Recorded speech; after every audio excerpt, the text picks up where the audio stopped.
Listening to Personal Responsibility. Listen for main ideas. Page 92.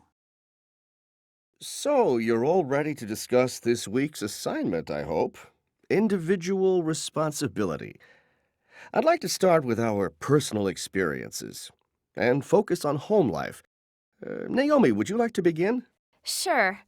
Well, speaking for myself, I live with my parents, and so I think it's important to help out as much as possible. For example, I'm in charge of taking out the garbage and sorting all the bottles, papers, and plastic things for recycling. How important do you think that obligation is? Recycling? It's really important. I mean, my mom and dad don't really care, so that's why I do it all. And Michael, how about you? Oh, I help out around the house. I do the dishes after meals and wash the car every weekend on Saturday mornings.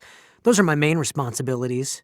And you, Neil? I have to look after my little sister when my parents aren't around. They both work. She's 7, so when I get back home, I usually make her dinner and help her with her homework. That kind of thing.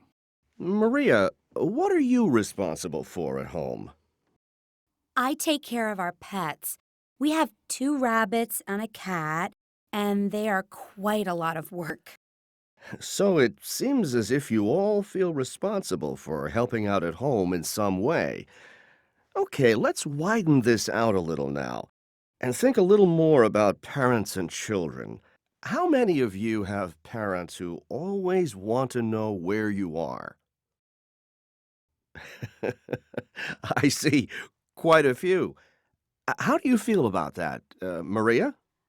Well, I know they worry about me when I go out. I guess that means they feel responsible for me, but I wish they would, relax. They should just trust me to be sensible. They don't need to check up on me, where I go, or the friends I have, but they do. They phone me all the time when I'm out. It makes me really angry sometimes. It's not always easy for parents, is it?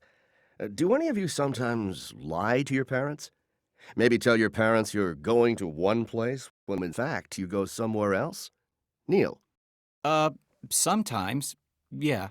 can you give an example? Well, they don't like me playing computer games at home, so sometimes I say I'm going to the park when I really go to Jason's house and play games. I feel kind of guilty, but Why do you think your parents don't like you playing computer games, Neil? they say they're too violent, you know? And they think there's too much bad language. All that.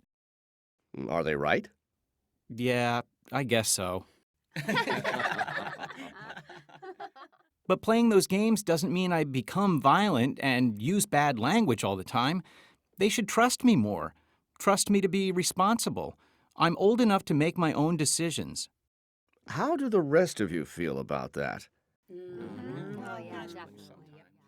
So you want your parents to trust you to be responsible. Does age have something to do with it?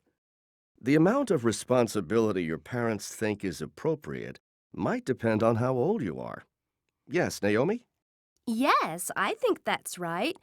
But by the age of 16, you're old enough to know the difference between right and wrong. Neil, do you agree with that? Yes, I'd say around 15, 16, you should be responsible for what you do by then. I don't agree at all. Really, Maria? Why not? You're still too young at 16. People can influence you in the wrong way. I know people who changed a lot in high school, in a bad way, because they met the wrong people, had the wrong friends. I think you have to be 20 before you're really responsible. Michael? I think you can be responsible from a much younger age. I mean, from the age of 5 or 6, your parents can teach you what is right and wrong, how to behave, how to respect other people, and not